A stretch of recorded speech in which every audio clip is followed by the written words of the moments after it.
use this poison for killing people. Does this pistol fire the dart? Yes, it does, Mr. Chairman, and a special one was developed which potentially would be able to enter the target without perception.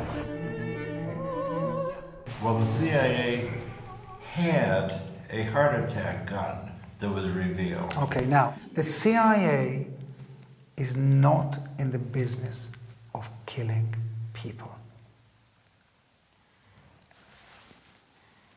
Well, they were in the business of making a very complicated killing machine, and they got in a lot of trouble for that. I saw Pat shortly before he was killed. He was coming to see us. Yes.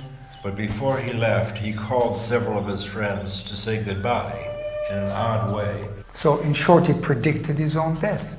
And he purchased a $1 million term life insurance to give to his wife Ann at the airport. You see, I didn't know that. Interesting. And he's changed his trip to visit his son in Salt Lake. Maybe he had a psychic feeling that he was about to die. He must have been one of the greatest psychics in the world. Yes. Some Army remote viewers tasked themselves on Price's death years later and decided he was still alive and at work. Of course, this was just speculation. It was entirely unmarked. He deserves better than that.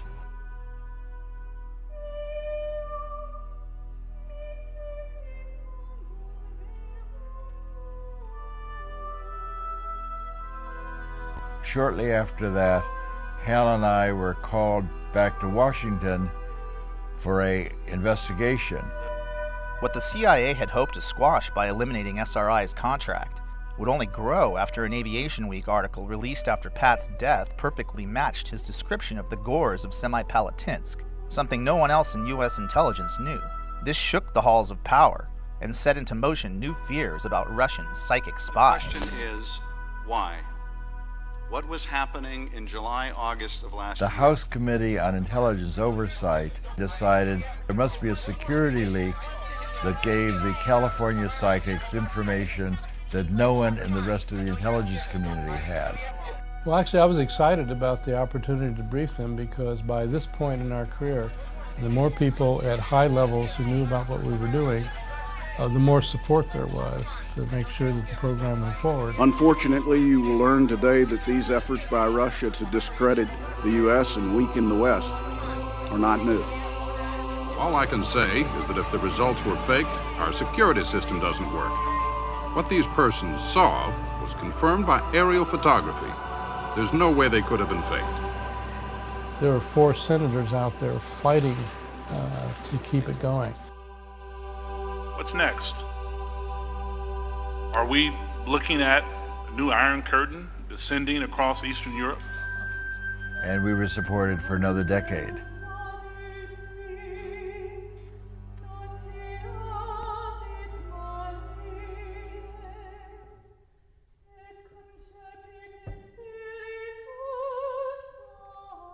One physicist said, there was no point in teaching physics anymore because we'd learned all there was to know.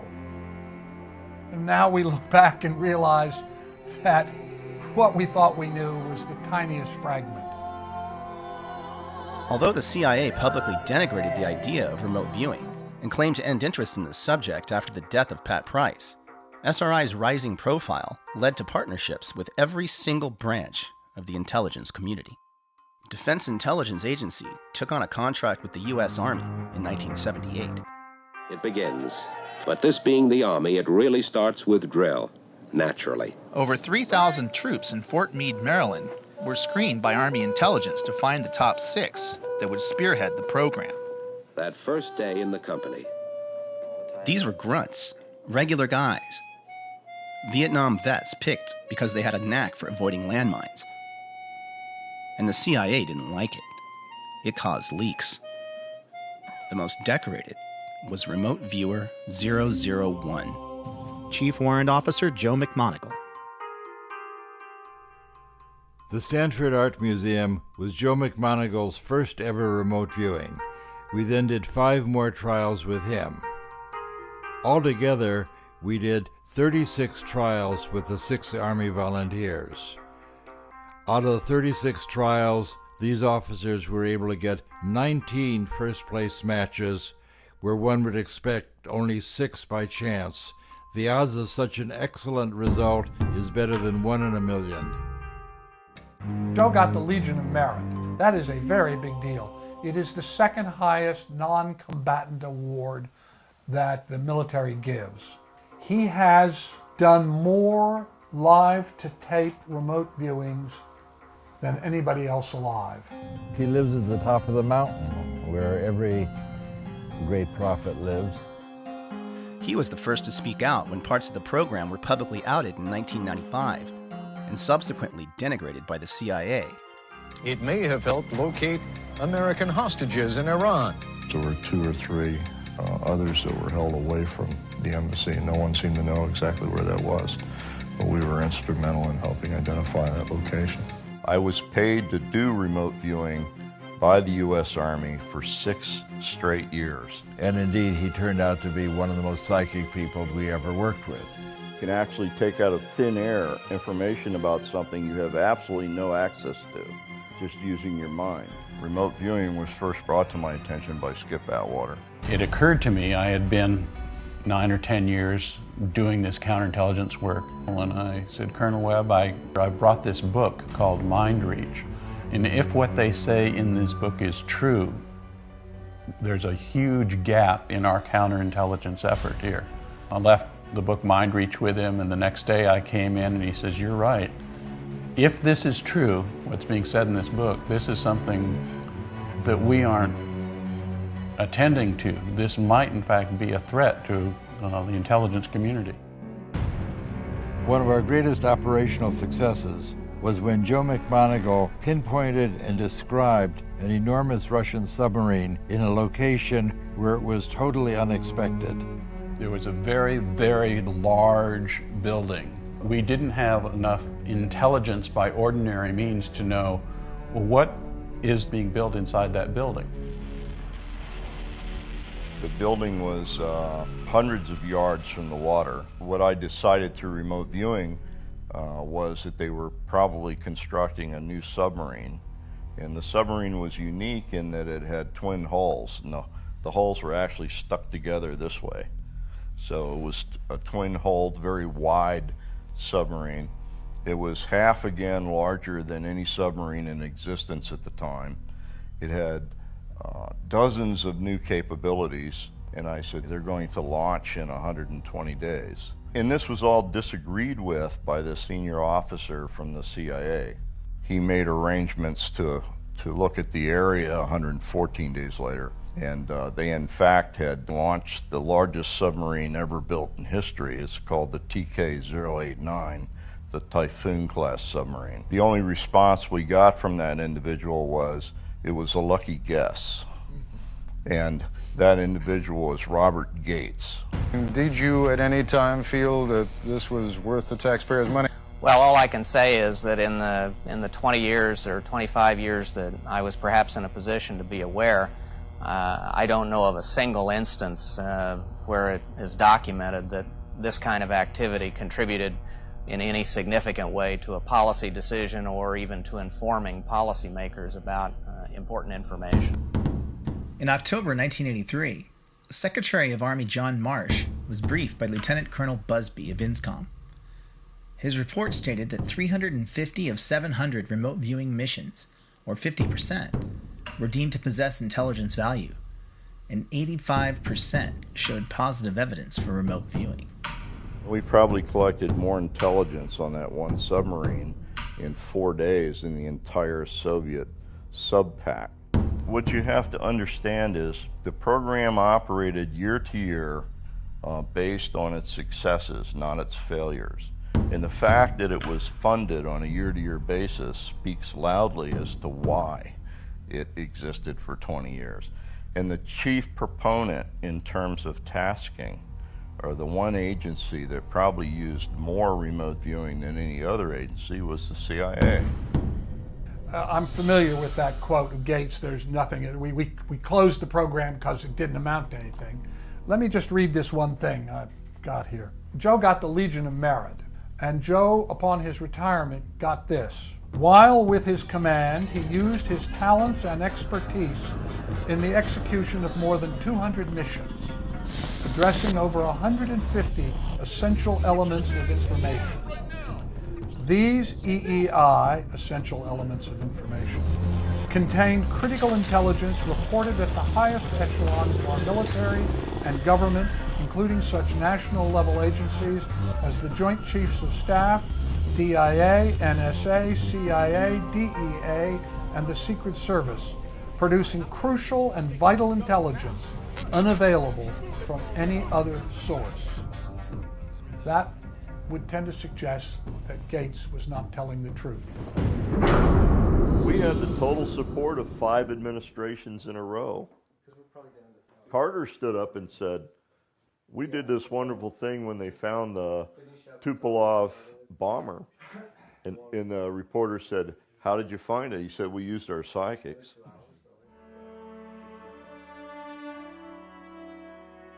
We're on our way to see President Carter and talk with him about our mission to find a downed Russian bomber in Zaire. We helped him pull the Soviet bomber out of the jungle before the Soviets could find it. Let's see if he'll acknowledge that, as he did in his recent autobiography. One time we had a small plane go down somewhere in Africa, and we needed very much to find out where that plane had crashed. And we were not able to find it by surveillance. So the director of the CIA heard about a woman in California that was a medium or something. I don't know the title for. And she gave him the latitude and longitude of the plane's whereabouts. We located the plane where she said it was. Now, that's the only time that I have ever experienced something that was inexplicable while I was president. One evening I'm called into the office. I was working late. I said, we understand that you have some people that can find things. I said, yeah, I have the SRI contract. There are people on staff there. So they said, well, this is really a top secret, burn before reading kind of project. Here's a picture of an airplane that's missing, and how can we get into Africa and get to the airplane before the Soviets get there? It was a defector. He just took the airplane south until he thought it ran out of fuel, and he punched out, and the airplane kept going. But it still had fuel. Now that's why they couldn't find it. It wasn't there. I said, well, that's because you're looking in the wrong place. Look over here. Because by this time, an entire intelligence community was involved. She drew this. So I took the sketch. This is a sketch. And I handed it to the search team. And so I'm looking at this huge map. And it's 200 miles this way, 200 miles down.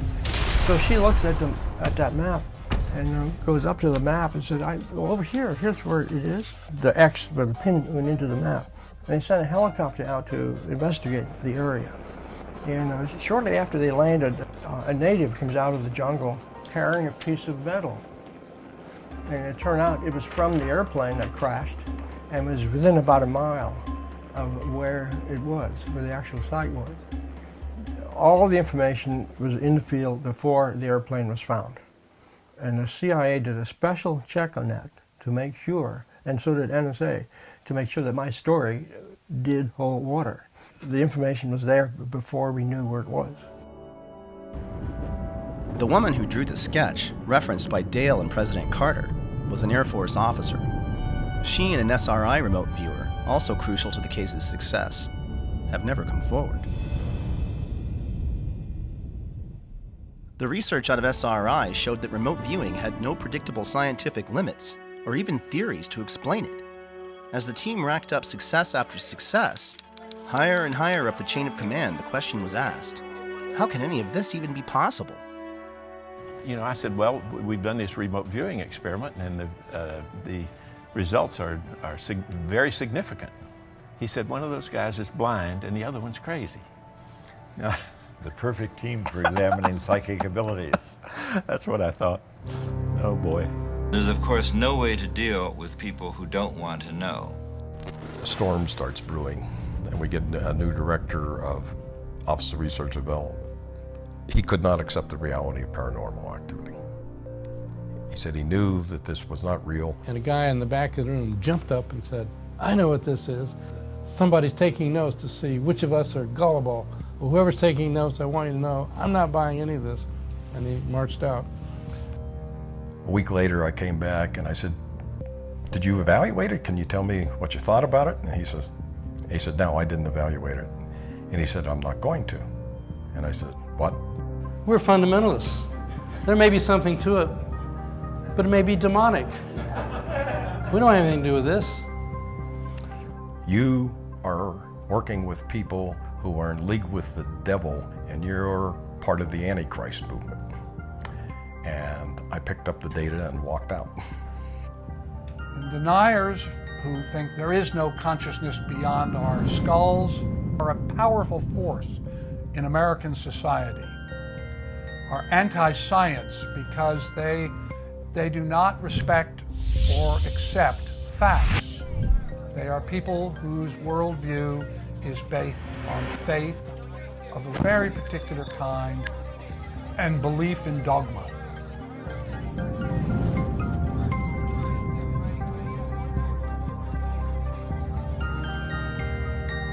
It is about dogma, absolutely.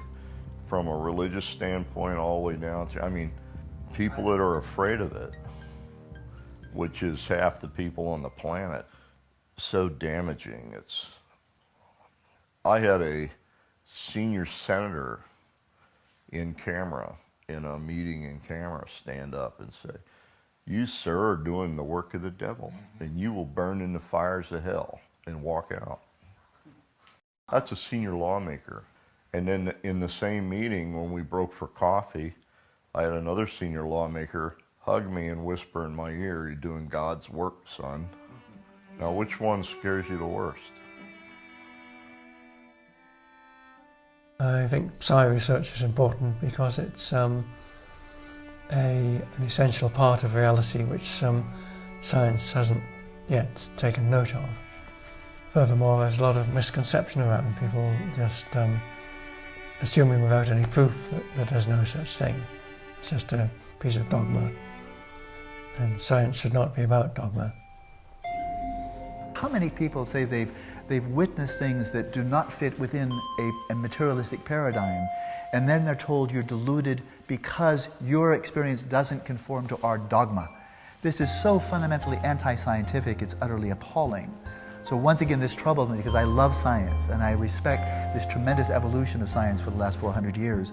But when people speaking with the authority of science say, for example, that all experiences can only be functions of the brain, and if you have any experiences that cannot be explained within a materialistic paradigm, you're deluded, then this is dehumanizing, arrogant, pompous, and closed-minded, and those terms should never come in the same paragraph of defining and explaining science. When the evidence just gets to be overwhelming and the groundswell here is growing, I would say before too long, if you still insist that the mind is nothing more than an emergent property of the brain, it will be widely recognized you're just ignorant. And the key point about physics is always evolving. Our knowledge of physics is always expanding, and phenomena which people reject as impossible today may not be rejected as impossible tomorrow, because tomorrow we'll have a more extensive theory of physics. Enter this next wonderful reality and the most controversial of the people. And it shocked me that they found anything to object to. This is a hardcore scientist. Well, I'm very happy to be here. My name is Russell Targ, and I'm a physicist, and it's my great pleasure to tell you about the remarkable work we did at Stanford Research Institute investigating psychic ability.